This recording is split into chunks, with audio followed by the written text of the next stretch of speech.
Zotërinj, ja ku po ritakojmë sërish së bashku me mua Tirona Lili, në këtë herë për të filluar të ndajmë me ju lajmet që tashmë kanë filluar të jenë më aktive në skenën shqiptare.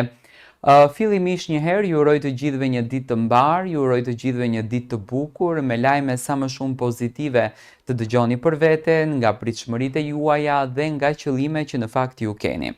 Do të nisim të flasim për Eglitakon, ndonjëherë bëhemi pak si të bezdisshëm duke folur për të, por fatmirësisht apo fatkeqësisht është personazhja e cila kohët e fundit ka qenë më në qendër të vëmendjes. Është personazhja e cila në Instagramin e saj, në atë dritaren që artistët shqiptar e përdorin për të komunikuar me publikun, e përdorin për të ndarë lajmet më të fundit të tyre me publikun, Eglitako ditën e djeshme ka sjell një video të bukur. Në fakt, gjithmonë kur shikojmë kështu prapa skena, kur shikojmë